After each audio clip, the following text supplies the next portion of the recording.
आप सभी का बायजूस एग्जाम प्रेप आईएएस में बहुत स्वागत है। आज की अपनी इस क्लास में हम लोग चर्चा करेंगे एनसीईआरटी, जो इतिहास विषय की एनसीईआरटी की पाठ्यपुस्तक है, इस पर आधारित प्रश्नों के संदर्भ में। क्लास को शुरू करते हैं, लेकिन मैं 1-1.5 मिनट का करीब समय दूंगा आप सभी को। आप लोग कनेक्ट हो जाइए और उसके बाद हम अपनी क्लास को आगे बढ़ाएंगे। Very welcome to all of you, आप सभी का बहुत स्वागत है। और मैं आशा करता हूं कि जो एनसीईआरटी की क्लासेस चल रही हैं, आप सभी लोग इसका लाभ उठा रहे होंगे। इसके पहले मैंने पिछले फ्राइडे को, इसके अलावा पिछले संडे को एनसीईआरटी की क्लासेस ली थी इतिहास विषय के संदर्भ में। हमने पिछली कक्षा में भी इतिहास विषय के संदर्भ में कई सारे प्रश्नों का अभ्यास किया था। हमने इस बात को बेसिकली जानने की कोशिश की थी कि एनसीईआरटी के अंदर में जो कंटेंट, उस कंटेंट के आधार पर किस प्रकार से प्रश्न बनाए जा सकते हैं सिविल सेवा परीक्षा के अंदर में। और इस बात को आप लोग हमेशा याद रखिए, पढ़ना हमेशा अच्छा लगता है, लेकिन सिविल सेवा परीक्षा की सबसे बड़ी जरूरत यह रहती है कि आप जो पढ़ें उसका अभ्यास भी करें। और इसी अभ्यास को ध्यान में रखते हुए एनसीईआरटी फंडामेंटल्स की जो हमारी सीरीज है, इस सीरीज के अंदर में हम महत्वपूर्ण कॉन्सेप्ट्स के ऊपर चर्चा करते हैं। मैंने इतिहास विषय के अंदर में कई सारे महत्वपूर्ण विषयों पर चर्चाएं की हैं, प्राचीन भारतीय इतिहास के संदर्भ में, मध्यकालीन भारतीय इतिहास के संदर्भ में। विश्व इतिहास की मैं एक कक्षा ले चुका हूं, एक कक्षा और लूंगा इस संडे को 27 तारीख को। औद्योगिक क्रांति के विषय में हम चर्चा करेंगे, लेकिन कॉन्सेप्ट्स बताने के साथ साथ हमारी कोशिश रहती है कि यहाँ पर जो अध्ययन है, इसके साथ साथ जो अभ्यास है, स्टडी, और इसके साथ साथ जो प्रैक्टिस है, इन दोनों में एक संतुलन बना रहे।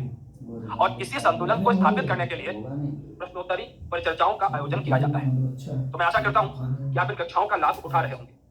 ओके बेटा, क्लासेस का जो शेड्यूल है, जो इसकी समय सारणी है, इसके संबंध में आप सूचना हमारी ऐप से ले सकते हैं कि कब कौन सी क्लास होनी है।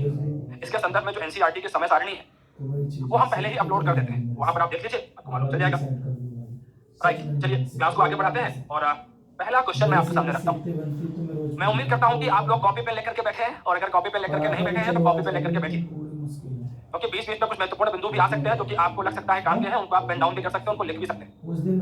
क्वेश्चन हमेशा की तरह हम दोनों साथ में मिलकर पढ़ेंगे, मैं यहाँ पर बोलूंगा, आप वहां पर बोलेंगे। चलिए शुरू करते हैं। पहला क्वेश्चन है, निम्नलिखित कथनों पर विचार कीजिए। हड़प्पा स्थल धोलावीरा में नहरों के निशान मिले हैं। ठीक है, पहला कथन है। अगला है, अफगानिस्तान में शोरतुघई में जलाशय पाए गए हैं। पुरातत्वविदों को कालीबंगन में एक जुते हुए खेत के प्रमाण भी मिले हैं। राइट, तीन कथन है। हमें क्या बताना है? हमेशा की तरह याद रखें कि आपको सही कथन चुनना है, गलत चुनना है, आप उसको हमेशा मार्क करें। तो परीक्षा भवन में भी कई बार 1 या 2 क्वेश्चन ऐसे होते हैं जो कि अनचाहे तरीके से गलत हो जाते हैं। नहीं होंगे ऐसे गलत, आप इस गलती को मिनिमाइज कर देंगे, न्यूनतम कर देंगे इसे। तो सही हमें यहाँ पर चुनना है। ठीक है, देखिए अब यहाँ पर 3 जगहों के नाम आ गए हमारे सामने। आप यहाँ पर देखिए, धोलावीरा,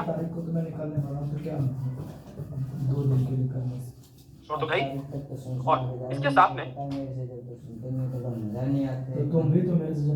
कालीबंगन। अब देखिए धोलावीरा जो जगह है, ये जगह अभी कुछ समय पहले, करीब पिछले साल, इस जगह को बड़ी प्रसिद्धि मिली। जो बात करनी क्योंकि इस जगह बोलो। राइट, आई रिपीट, विश्व विरासत स्थल की सूची में शामिल किया गया धोलावीरा को, जो कि गुजरात के अंदर में स्थित है। और विश्व विरासत स्थल की सूची में धोलावीरा को शामिल क्यों किया गया, उसकी वजह क्या है? जब मैं सिंधु सभ्यता के बारे में बात कर रहा था, तब भी वहां पर विषय को बताया था आपको कि धोलावीरा के अंदर में जो जल संरक्षण प्रणाली है, क्या है? जो जल संरक्षण प्रणाली है, वो बड़ी अद्भुत है। इसके ऊपर में YouTube के ऊपर में भी मैंने एक क्लास दी थी। अगर आप चाहे तो Byju's exam prep IAS Hindi के YouTube चैनल पर जाइए और वहां पर नॉलेज सीरीज की एक प्लेलिस्ट है पूरी। जी हाँ, और इसमें धोलावीरा का जो जल संरक्षण प्रणाली है, इसके विषय में मैंने विस्तार से चर्चा की है। आप उस वीडियो को देख सकते हैं और धोलावीरा के संदर्भ में जानकारी प्राप्त कर सकते हैं। Right, okay. तो अभी यहाँ पर जो जल संरक्षण प्रणाली है, यहाँ पर हमारे सामने आता है एक जलाशय। हमारे सामने एक जलाशय आता है, बड़ा विस्तृत जलाशय यहाँ से मिला है। इसके अलावा गुजरात में जिस क्षेत्र में जगह ये स्थित है, वहां बारिश भी कम होती रही है। तो ऐसे में जल संरक्षण के बहुत बेहतरीन यहाँ पर उपाय किए गए थे। बहुत संभव है, मेरे शब्दों पर ध्यान देना, संभव है कि यहाँ पर नहरें बनाई गई हों, लेकिन हमें नहरों के साक्ष्य नहीं मिलते। आई रिपीट, हो सकता है कि नहरें बनाई गई हों, लेकिन नहरों के साक्ष्य नहीं मिलते। इतिहासकार कहते हैं कि हो सकता है नहरें बनाई गई हों, और आप जानते हैं गाद होती है ना, मिट्टी, मिट्टी से नहरें भर गई हों, तो साक्ष्य नहीं मिलते। लेकिन शोरतुघई की अगर हम बात करते हैं, अगर हम शोरतुघई की बात करें, तो बच्चों शोरतुघई जो कि अफगानिस्तान में है, यहाँ से हमें नहरों के साक्ष्य मिले। हालांकि जो पंजाब का क्षेत्र है, सिंध वाला क्षेत्र है, सिंधु सभ्यता में, यहाँ पर नहरों के साक्ष्य नहीं मिले, लेकिन शोरतुघई अफगानिस्तान वाले क्षेत्र में नहरों के साक्ष्य मिले। इसके अलावा कालीबंगन, कालीबंगन जिसका अर्थ होता है काली चूड़ियां, और ये जगह जो कि कहां पर स्थित है, राजस्थान में। शोरतुघई जो कि अफगानिस्तान में स्थित है। अब हालिमा एक बार रिफ्रेश करके देखिए। देखिए, मैं इतिहास विषय का अध्यापक हूं, केवल तकनीकी रूप से मैं इतना ही कह सकता हूं कि आप इसे रिफ्रेश करके देखिए। ओके, चलिए, तो मैं आपको बता रहा था कालीबंगन जो कि राजस्थान में है, और इसका अर्थ होता है काली चूड़ियां। बड़ी प्रसिद्ध जगह है। यहाँ पर हमें जुते हुए खेत का साक्ष्य मिला है। और एक और बड़ी रोचक बात हमें यहाँ दिखाई पड़ी है, जब मैं एनसीईआरटी की क्लास दे रहा था, आप लोग जहाँ पर एनसीईआरटी की पूरी कक्षाएं पढ़ी हुई हैं, जो कि सबके लिए मुफ्त है। अगर आप वहां पर देखें तो प्राचीन भारतीय इतिहास के ऊपर मैंने एक कक्षा ली थी, जिसमें मैंने सिंधु सभ्यता के ऊपर चर्चा की थी, और वहां पर भी ये बात मैंने आपको बताई थी। कक्षा 12 की एनसीईआरटी अगर आप पढ़ें, कक्षा 12 की एनसीईआरटी भाग 1, तो उसके अंदर में भी जहां पर सिंधु सभ्यता की चर्चा है, वहां पर कालीबंगन का जिक्र विशेष रूप से किया गया है। ओके, तो कालीबंगन, यहाँ पर हमें जो हल्की रेखाएं मिली है, वो 90 डिग्री पर काटती हुई मिली है, और इससे एक विशेष सूचना प्राप्त होती है। क्या सूचना इस बारे में प्राप्त होती है कि संभवतः इस क्षेत्र में मिश्रित खेती होती थी, मतलब 2 फसलें तो मिनिमम न्यूनतम उगाते थे। इसके अलावा इस क्षेत्र से हमें अग्निकुंड प्राप्त हुए हैं, ये भी एक महत्वपूर्ण खोज है इस क्षेत्र के बारे में। तो धोलावीरा, शोरतुघई, कालीबंगन चर्चा कर ली हमने। अब जरा उत्तर निकाले। तो मैंने क्या बोला कि धोलावीरा में मैंने बोला आपको नहरों के निशान नहीं मिले। यहां से क्या मिला है बच्चों? जलाशय मिला है। ये बिल्कुल सही बात है, पहला वाला गलत है। ओके, आगे देखें, अफगानिस्तान के शोरतुघई में जलाशय, यहां पर जलाशय नहीं है। यहां पर क्या मिला? यहां से हमें नहरों के साक्ष्य मिले। तो ऐसे में दूसरा वाला भी गलत है, तीसरा वाला सही है, और ऐसे में C is the right answer. Clear है? बोलिए। ओके,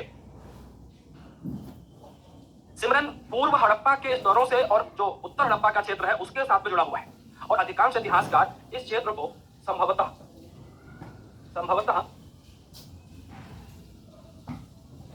हड़प्पा का उपनिवेश मानते थे। क्या मानते थे? हड़प्पा का उपनिवेश। अगर आप सिंधु सभ्यता को पढ़ें तो वहां पर आप देखेंगे लाजवर्द मणि वगैरह का इस्तेमाल करते थे, और इनको प्राप्त करते थे कहां से? बदख्शा की पहाड़ियों से, जो कि अफगानिस्तान के क्षेत्र में स्थित है।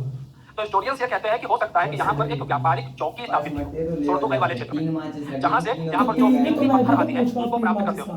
तो इस वजह से हमें शोरतुघई के क्षेत्र में